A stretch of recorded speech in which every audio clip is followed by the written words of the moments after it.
നശിച്ചു പോയവനാണെങ്കിലും അറിവുള്ളവൻ. അങ്ങനെ മൂസാ നബിയോട് ഇബ്ലീസ് പറഞ്ഞു, ഞാൻ പറഞ്ഞു തരാൻ നബി, എന്നെ ഉപദ്രവിക്കും. മൂസാ നബിയെ പേടിയാ, കാരണം ഒരൊറ്റയടിക്ക് കിബുത്തി വർഗത്തിൽപ്പെട്ട ഒരാളെ കൊന്നുകളഞ്ഞ ആളാ മൂസാ നബി. നമ്മളെ പോലെ ചക്കളത്തടിയും കൊണ്ട് നടന്നതല്ല. ഒറ്റയടിക്ക് ഒരാൾ കീഞ്ഞു പോയി. പിന്നെ ശ്വാസം ഉണ്ടോന്നൊന്നും നോക്കണ്ട, അപ്പോഴേ കൊണ്ടങ്ങ് അടക്കിയാൽ മതി. ഒരേ ഒരു അടി അടിച്ചു, ഒറ്റ അടി അടിച്ചിട്ടുള്ളൂ. ആലോചിച്ച് നോക്കി, അത് മൂസാ നബി. അസ്രായിലിനെ പോലും അസ്രായിലിന്റെ ശരീരത്തിലേക്ക് പ്രഹരം വെച്ചു കൊടുത്ത ഒരേ ഒരു പ്രവാചകൻ കലീമുല്ലാഹി മൂസാ നബി അലൈഹിസ്സലാം മാത്രമാണ്. അതുകൊണ്ട് പിന്നെ എങ്ങനെ ഇബ്ലീസ് പേടിക്കാതിരിക്കും?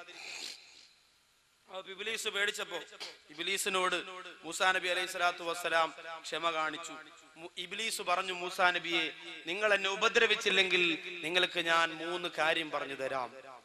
ഞാനൊരു മനുഷ്യനെ വലയിലാക്കുന്നത് 3 സമയത്താണ്. ഒരു മനുഷ്യനെ ഞാൻ നശിപ്പിക്കുന്നത് 3 സന്ദർഭങ്ങളിലാണ്. ഒരു മനുഷ്യനെ ഞാൻ നരകത്തിലേക്ക് കൊണ്ടുപോകാൻ ഒരുക്കി വെക്കുന്നത് 3 സമയത്താണ് നബിയേ. ആ 3 സന്ദർഭങ്ങളിൽ മനുഷ്യൻ എന്നെ സൂക്ഷിച്ചാൽ, ആ 3 സമയങ്ങളിൽ മനുഷ്യൻ എന്നെ ശ്രദ്ധിച്ചാൽ അവർക്ക് നരകത്തിൽ നിന്ന് രക്ഷപ്പെടാം.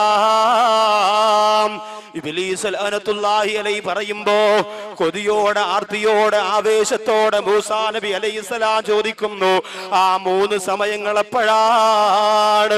എന്റെ പ്രിയമുള്ള സഹോദരങ്ങളെ, ഈ തഴവാകുറ്റിപ്പുറത്ത് നുസ്രത്തുൽ അനാം എന്ന പാവപ്പെട്ട സഹോദരങ്ങളുടെ സംഘടനയുടെ 2ാമത് വാർഷികത്തിന്റെ അത് കേൾക്കാൻ വേണ്ടി ഒരുമിച്ച് കൂടിയ എന്റെ പ്രിയപ്പെട്ട സഹോദരങ്ങളെ, ഈ 3 സന്ദർഭത്തിൽ ഞാനും നിങ്ങളെ ഇബ്ലീസിനെ ശ്രദ്ധിക്കണം കേട്ടോ. ഈ 3 സമയത്ത് പിശാചിന്റെ പിന്തലമുറക്കാരായി മാറാതിരിക്കാ ഞാനും നിങ്ങളും ഗൗരവത്തോടെ പ്രവർത്തിക്കണേ. അതിൽ 1ാമത് എപ്പോഴാന്ന് ചോദിക്കുമ്പോ മൂസാ നബിയോട് പിശാച് പറഞ്ഞു കൊടുക്കുന്നു, നബിയേ, ഒന്ന് കോപം വരുമ്പോഴാണ്, ഒന്ന് ദേഷ്യം വരുമ്പോഴാണ്. ദേഷ്യം വരുമ്പോ ഇബ്ലീസ് വരുമോ എന്ന് ശ്രദ്ധിച്ച് സംസാരിച്ചില്ലെങ്കിൽ പലതും വിളിച്ചു പറയും നമ്മൾ. അവസാനം നമ്മൾ മെസ്സേജ് അയക്കും, അന്നേരം തോന്നിയ ദേഷ്യത്തിൽ വിളിച്ചു പറഞ്ഞതാ, പൊരുത്തപ്പെടണം, കാര്യമില്ല. പള്ളിയുടെ പൊതുയോഗത്തിനൊക്കെ നമ്മൾ കണ്ടിട്ടില്ലേ? പൊതുയോഗത്തിനൊക്കെ പിന്നെ ഇപ്പോ കാശുകാർക്കും വലിയ വലിയ സ്ഥാനമുള്ളവർക്കൊക്കെ അല്ലേ സംസാരിക്കാൻ പറ്റും. പാവപ്പെട്ട ആരെങ്കിലും അസ്സലാമു അലൈക്കും, എനിക്കൊരു കാര്യം പറയണമെന്ന്,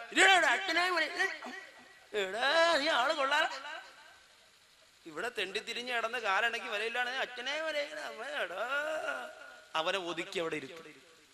കാശുകാർക്ക് സംസാരിക്കാം. സാർ പറയും, അപ്പൊ സാറ് സ്കൂളിൽ പോയിട്ടൊന്നുമില്ല, സാറിന് കുറച്ച് നോട്ട് പോക്കറ്റ് ഉണ്ട്, അതാണ് സാറ്. എന്റെ പ്രിയപ്പെട്ടവരെ, ആലോചിക്കണം. അങ്ങനെ സമ്പന്ന വർഗത്തിന്റെ കുപ്പകയായി ഇസ്ലാമിന്റെ ചില കാര്യങ്ങളൊന്നും മാറിക്കൊണ്ടിരിക്കുകയാണ്. അല്ലാഹു കാത്തിരക്ഷിക്കുമാറാകട്ടെ. അപ്പോ ദേഷ്യം വരുമ്പോ നാം ശ്രദ്ധിച്ച് സംസാരിക്കില്ലെങ്കിൽ പ്രശ്നമാണ്. ഉമ്മയോട് ദേഷ്യം വരുമ്പോ എന്തെല്ലാം പറയും? ഉമ്മയോട് ദേഷ്യം വരുമ്പോ നമ്മൾ എന്തെല്ലാം പറയും? ശ്രദ്ധിക്കണം. അൽ ജന്നത്തു തഹ്ത അഖ്ദാമിൽ ഉമ്മഹാ, പ്രസവിക്കപ്പെട്ട മക്കളെ, നമുക്ക് അല്ലാഹു തരുന്ന സ്വർഗം ഉമ്മാടെ കാൽപാദത്തിന്റെ ചോട്ടിലാണ്.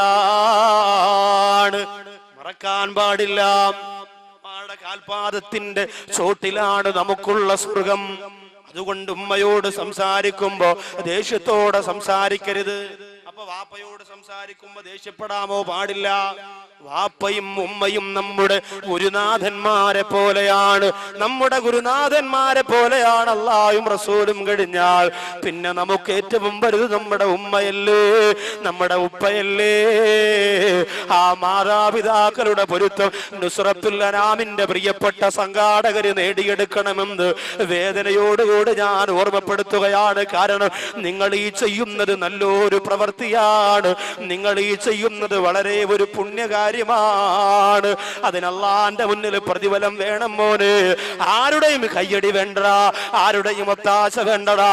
ജനങ്ങൾ നിങ്ങളെ കുറ്റപ്പെടുത്തട്ടെ, പരിഹസിക്കട്ടെ, കളിയാക്കട്ടെ, ആരും നിങ്ങൾക്ക് സർട്ടിഫിക്കറ്റ് തരണ്ട. അല്ലാഹുവിന്റെ കോടതിയിൽ ചെല്ലുമ്പോ യുദല്ലുഹുമുൽ മൗലാ, അല്ലാഹു അർശിന്റെ താഴെ ഒരുമിച്ച് കൂട്ടുന്ന യുവാക്കളുടെ കൂട്ടത്തിൽ എന്റെ പ്രിയ പ്രിയപ്പെട്ട കൂട്ടുകാരെ, നിങ്ങൾ ഉണ്ടാവാനുള്ള കൊതിയോടുകൂടി ഞാൻ പറയുകയാണ്, ആരുടെയും സിമ്പതിക്ക് വേണ്ടിയല്ല. അതുകൊണ്ട് ഉമ്മാടയും ഉപ്പാടയും പൊരുത്തം ഇതിന് നിർബന്ധമാണ്.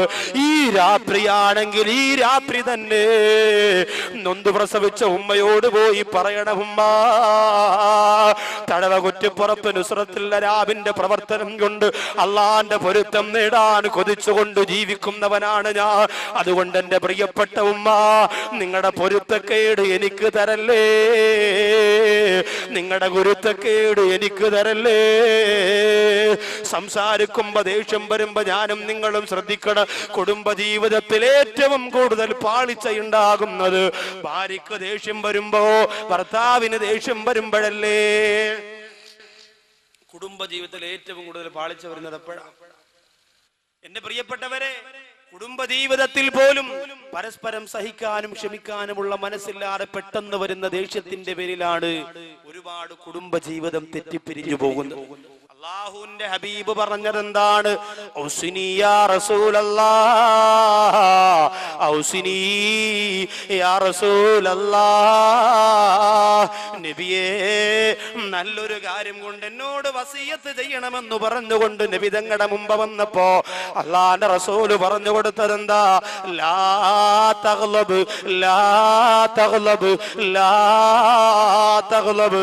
നീ കോപിക്കല്ലേ, നീ കോപിക്കല്ലേ. 3 പ്രാവശ്യമാണ് പറഞ്ഞത്. പെട്ടെന്ന് വരുന്ന ദേഷ്യത്തെ പിടിച്ചു നിർത്തണേ. ദേഷ്യം വരുമ്പോഴാണ് പലതും പറഞ്ഞു പോകുന്നത്. ദേഷ്യം വരുമ്പോ ഒരു സഹോദരൻ പറഞ്ഞത്, ഉസ്താദെ നല്ല അടിപൊളി മൊബൈലായിരുന്നു, റബ്ബറൊക്കെ ഇട്ട് കൊണ്ടുവരുന്നു വാരിക്കൂട്ടി. എന്തു പറ്റി? വീട്ടിൽ ചെന്നപ്പോ ഭാര്യ എന്തോ ഒരു സാധനമായി കൊണ്ട് ചെല്ലാൻ പറഞ്ഞു, കൊണ്ടുവന്നില്ല. മറന്നുപോയത് കൊണ്ട് ഭാര്യയുമായിട്ട് വഴക്കായി ദേഷ്യം വന്ന് കയ്യിലിരിക്കുന്ന മൊബൈൽ ഇവിടെ സ്വൈര്യം ഇല്ലെന്നും പറഞ്ഞുകൊണ്ട് ഒരൊറ്റ എറിഞ്ഞു. മാർബിൾ വീണു, മൊബൈൽ തവിട് പൊടിയായി. അങ്ങനെ 16 റബ്ബറൊക്കെ ഇട്ട് ഇപ്പൊ ഉസ്താദെ 2 കേൾക്കുമ്പോ 4 വരണം, മെസ്സേജ് അയക്കുമ്പോ പാട്ട് കേൾക്കണം. ഒരു ബഹളം തന്നെ. എന്തു പറ്റി? പിന്നീട് കരഞ്ഞിട്ടൊന്നും കാര്യമില്ല. ദേഷ്യം വരുമ്പോ എന്തെല്ലാം ചെയ്യും നമ്മൾ, എന്തെല്ലാം ചെയ്യും? ചീത്ത വിളിക്കും, മക്കളെ ശകാരിക്കും, മക്കളെ ഉപദ്രവിക്കും, ഭാര്യയെ ഉപദ്രവിക്കും, പ്രിയപ്പെട്ടവരുടെ മുടിക്കുത്തിന് പിടിച്ചു ചുവരിലേക്ക് ഇടുക്കി വെക്കും. റസൂലുള്ള പറയുന്നു, ലാ തഗ്ലബ്, നിങ്ങൾക്ക് ദേഷ്യം വരാൻ പാടില്ല, കോപിക്കാൻ പാടില്ല. ഇനി അങ്ങനെ ദേഷ്യം വന്നാൽ നിൽക്കുമ്പോഴാണ് ദേഷ്യം വരുന്നതെങ്കിൽ ഇരിക്കണം, ഇരിക്കുമ്പോഴാണ് ദേഷ്യം വരുന്നതെങ്കിൽ കിടക്കണം, കിടക്കുമ്പോഴാണ് കിടന്നിട്ടും ദേഷ്യം പോകുന്നില്ലെങ്കിൽ പോയി വുളു എടുക്കണമെന്നാണ്. ശരീരം പിന്നെ ചൂടായി നിൽക്കുമ്പോഴാണ് ദേഷ്യം വരിക. അതുകൊണ്ട് എന്ത് ചെയ്യണം? ആ ശരീരത്തെ നമ്മൾ എന്ത് ചെയ്യണം? പിടിച്ച് നിയന്ത്രിച്ച് വെള്ളമൊക്കെ ഒഴിച്ച് തണുപ്പിക്കണം. എഞ്ചിൻ ചൂടായ പിന്നെ വെള്ളം ഒഴിച്ചു കൊടുക്കണം. ഇത്തിരി നേരം ഒന്ന് സമാധാനമായിട്ട് എവിടെയെങ്കിലും കൊണ്ട് കിടത്തണം, അല്ലെങ്കിൽ സംഭവമൊക്കെ പൊട്ടിത്തെറിക്കും. പൊതുയോഗത്തിനൊക്കെ ചൂടായി ഞാനിവിടെ എന്റെ വാപ്പാരെ കവറാണ് ഇവിടെ ആദ്യം വെട്ടിയുണ്ട് ചാടി എഴുന്നേക്കുമ്പോ നീ അവിടെ ഇരിയുടെ ശുക്കൂറ ഇരിയുടെ ഇരുത്തമ്പ് ദേഷ്യം കുറച്ച് തീരും. ഇരുത്തണം പിടിച്ച് ഇരുത്തിയിട്ടവ ഇരിക്കണില്ല, കസേര കിടന്ന് ഉടനെ മോദിമാരെ പറഞ്ഞ് മോട്ടർ എടുത്തിട്ട് വെള്ളം ഇങ്ങനെ അപ്പോഴത്തടക്കും. ഭർത്താവ് ദേഷ്യപ്പെടുമ്പോ ഭാര്യ എന്ത് ചെയ്യണം? പൈപ്പ് എടുത്തോണ്ട് വന്നിട്ട് വെള്ളം അങ്ങനെ കൊടുത്തിട്ട് ഇരിക്കും. Please sit down yeah husband എന്ന് പറയണം. കസേര ഇട്ടെടുത്ത് ദൂരോട്ട് നിന്ന് പറയണല്ലേ, കസേര വണ്ടയ്ക്ക് അടിച്ചിട്ട് ഇറങ്ങി പോകുക. അപ്പൊ ദേഷ്യം നമുക്ക് വന്ന വലിയ പാടാണ്. ഇത് പിശാച് കൊണ്ടുവരുന്നതാണ്. ഒന്നാമത്തെ സമയം വിശദീകരിക്കാൻ നേരമില്ല. ഒന്നാമത്തെ സമയം പിശാച് ഒന്നാമത് വരുന്നത് ദേഷ്യം വരുമ്പോഴാണ്. രണ്ടാമതെപ്പോഴാണ്? കരീമുല്ലാഹി മൂസാ നബിയോട് ഇബ്ലീസ് ലഅനത്തുല്ലാഹി അലൈഹി പറഞ്ഞു കൊടുക്കുന്നു, നബിയേ രണ്ടാമതെപ്പോഴാണ് ഞാൻ മനുഷ്യ മനസ്സിലേക്ക് കടന്നു വരുന്നതെന്നറിയോ? അന്യ സ്ത്രീയും അന്യ പുരുഷനും ഒറ്റയ്ക്കാകുമ്പോഴാണ്. അന്യ സ്ത്രീയും അന്യ പുരുഷനും ഒറ്റയ്ക്ക് എവിടെയെങ്കിലും ഇരുന്നാൽ കസേരയിട്ട് ഞാനും പോയിരിക്കും. എന്നിട്ട് പറയും, സംസാരിയുടെ വെറുതെ കിട്ടിയ അവസരമില്ല, അപ്പൊ എവിടാ വീട്? അങ്ങനെ തുടങ്ങും. ഇബ്ലീസ് മധ്യത്തിരുന്നുകൊണ്ട് ഇവരുടെ കാര്യങ്ങൾ ഭംഗിയാക്കി കൊടുക്കും. എത്രയോ സ്ഥലത്ത് അങ്ങനെ നടക്കുന്നു. ഇന്ന് ഇബ്ലീസ് അന്യ സ്ത്രീക്കും അന്യ പുരുഷനും വേണ്ടിയിട്ട് വർക്ക് ചെയ്യുന്നത് മൊബൈലിന്റെ രൂപത്തിലാണ്. മെസ്സേജ് രാത്രിയാകുമ്പോ 16 വയസ്സായ മോള് കിടന്നുറങ്ങുന്നു, ഉമ്മച്ചിരെയും വാപ്പച്ചിയുടെ അടുത്ത് കൂക്കൂ കൂക്കൂ മെസ്സേജ് വരാം. 1 മണിയാകുമ്പോ പെണ്ണെടുത്ത് വായിച്ചു നോക്കുമ്പോ മെസ്സേജ് MUPILAN മൂപ്പിലാൻ. ഉറങ്ങിയോ? ഉറങ്ങിയെങ്കിൽ ടെറസിന്റെ മുകളിൽ കയറൂ, ഞാൻ അപ്പുറത്തെ വീട്ടിലെ ചെടിച്ചട്ടിയുടെ മണ്ടയിലുണ്ട്, നമുക്ക് വെളുക്കുന്നവരെ സംസാരിക്കാം. മെസ്സേജ് അപ്പൊ ഇവള് തിരിച്ചു പറയും, എടാ ചീത്താനെ വാപ്പ ഉറങ്ങിയിട്ടില്ല, പിന്നീട് കുറച്ചുകൂടെ കഴിയട്ടെ. കുറച്ച് കഴിയുമ്പോ വീണ്ടും കൂങ്കൂ കൂങ്കൂ. യവനിതൊന്നും നോക്കേണ്ട കാര്യമില്ല. അവന് വാപ്പായും ഉമ്മാക്കെ തലാക്കിയിട്ട് അറസിന്റെ വണ്ടി ഇട്ടിരിക്കുകയാണ്. അവന് ഏതെങ്കിലും ഒരു പെണ്ണ് തിരിച്ച് റിപ്ലൈ കൊടുക്കുമ്പോൾ അവന് സംസാരം തുടങ്ങിക്കോളും. അതുവരെ ഇങ്ങനെ അയച്ചുകൊണ്ടിരിക്കും. അങ്ങനെ രണ്ടാമത് വീണ്ടും കൂക്കു വെക്കുമ്പോ ഈ പെണ്ണിന്റെ വാപ്പ പറയും, ആരിവാ ഇവിടെ ആരാ ബോംബ് വെച്ചെന്നാ തോന്നണ, കുറെ നേരമായിട്ട് കൂക്കൂ കൂക്കൂന്ന് കേൾക്കാം. ഇത് നിങ്ങൾ വിചാരിക്കും അത്രയും ബുദ്ധിയുള്ള പെണ്ണിന് പിന്നെ മൊബൈൽ സൈലന്റ് ആയിക്കൂടെയെന്ന്. ചൈന സെറ്റല്ലേ, സൈലന്റ് ആക്കി ആവണ്ടേ. ഹൗദി കിടന്നാലും ബെല്ല് കേൾക്കണ സാധനമാണ് ചൈനക്കാരിറക്കണം. ഇനി ഇമാമിനെയും കൂടെ ചൈനയിൽ നിന്ന് ഇറക്കിയാൽ രക്ഷപ്പെട്ടു.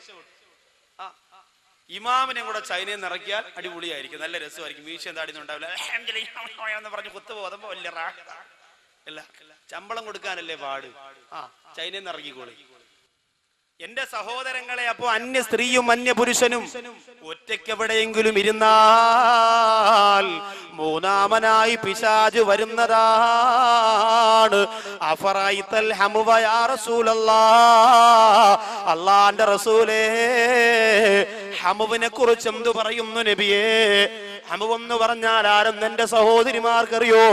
ഭർത്താവിന്റെ അനുജനാണ്, ഭർത്താവിന്റെ ജ്യേഷ്ഠനാണ്. എന്തു പറയുന്നു നബിയേ? അള്ളാന്റെ റസൂല് പറഞ്ഞു, അവരും അന്യരാണ്.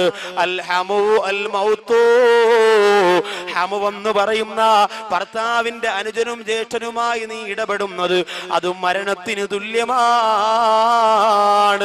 ചില സഹോദരിമാര് പറയുമല്ലോ, എന്റെ ഇക്ക ഗൾഫിലാണെങ്കിൽ എന്താ, മോന് പോളിയോ കൊടുക്കാൻ പോകുമ്പോ അനിയന്റെ പൾസർ ഉണ്ടല്ലോ, ശ്രമിക്കണ്ട, എവിടെ പോകാനും അനിയൻ പൾസറും കൊണ്ടുവരുമല്ലോ. എന്റെ അനുജനും ഭാര്യയും കൂടി വീഗാലാൻഡിൽ പോയപ്പോ എന്നെ കൊണ്ടുപോയല്ലോ. അനുജൻ എന്നോട് വല്ലാത്ത സ്നേഹമാണ്, എന്റെ ഇക്കയെക്കാളും ഇഷ്ടമാണ്.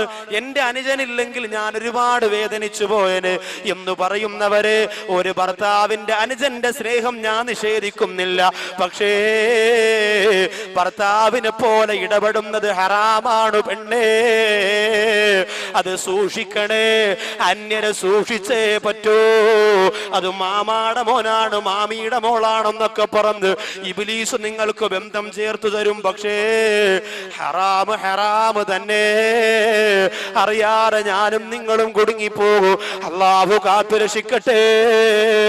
അതുകൊണ്ട് അന്യ സ്ത്രീയും അന്യ പുരുഷനും ഒറ്റയ്ക്കാകുന്ന സമയമുണ്ടല്ലോ. 14 വയസ്സുകാരിയായ മോള് അപ്പുറത്തെ വീട്ടിൽ കൊണ്ടാക്കിയിട്ട് കറങ്ങാൻ പോകുന്ന ഉമ്മ, 17കാരിയുടെ കൂടെ 22കാരനെ ട്യൂഷൻ എന്ന പേരില് റൂമിന്റെ അകത്തടച്ചിടുന്ന ഉപ്പ, കേരള കലോത്സവത്തിന്റെ പേരിൽ, യുവജനോത്സവത്തിന്റെ പേരിൽ കോട്ടയത്തും തിരുവനന്തപുരത്തും ലോഡ്ജ് എടുത്തുകൊണ്ട് മക്കൾക്ക് താമസ സൗകര്യം ഒരുക്കി കൊടുക്കുന്ന ഉമ്മ, ഹോസ്റ്റലിൽ താമസിക്കാൻ വേണ്ടി 17കാരിക്ക് 18കാരിക്ക് സ്വാതന്ത്ര്യം കൊടുക്കുമ്പോ ആ പൊന്നുമോളെ മൊബൈലിലേക്ക് വിളിക്കുമ്പോ 24 മണിക്കൂറും ബിസിയാണെങ്കിൽ പിന്നെ എന്തിനാണ് ഉമ്മ മാസാമാസം വിദേശ രാജ്യത്ത് കിടന്ന് വിയർപ്പെടുക്കുന്ന ഭർത്താവിന്റെ നോട്ടുകെട്ട് വാങ്ങി മോള് കുരുതി കൊടുക്കുന്നതുമ്മ? ശ്രദ്ധിക്കണേ. അന്യ സ്ത്രീയും അന്യ പുരുഷനും എവിടെ ഒറ്റയ്ക്കാകുമോ അവിടെ ഞാനുണ്ട് നബിയേ, അവരെ നശിപ്പിക്കാൻ ഞാനുണ്ട് നബിയേ. ഇതാണ് രണ്ടാമത് ഞാൻ വരുന്നതെന്ന് പറയുമ്പോ, മൂന്നാമത് എപ്പോഴാണെന്ന് ചോദിക്കുമ്പോ ഇബ്ലീസ് ലഅനത്തുല്ലാഹി അലൈഹി നബി തങ്ങളോട് പറയുന്നു, മൂസാ നബിയേ, മൂന്നാമത് എന്നെ ശ്രദ്ധിക്കാനുള്ളത് ഒരാള് സ്വതക്ക കൊടുക്കാൻ തീരുമാനിക്കുമ്പോഴാണ്. ഒരാള് സ്വതക്ക കൊടുക്കാൻ തീരുമാനിക്കുമ്പോ പെട്ടെന്ന് ഇബ്ലീസ് വന്നിട്ട് പറയും, അത്രയും കൊടുക്കണോ? 2 ദിവസം താമസിച്ചാൽ അതിന്റെ നേർ പകുതിയാവും, 3 ദിവസം താമസിച്ചാൽ 1/4 ഭാഗമാവും, 4ന്റെ അന്ന് 50 രൂപ കൊണ്ട് കൊടുത്ത് പോട്ടെ ആകാം, അസ്സലാമു അലൈക്കും.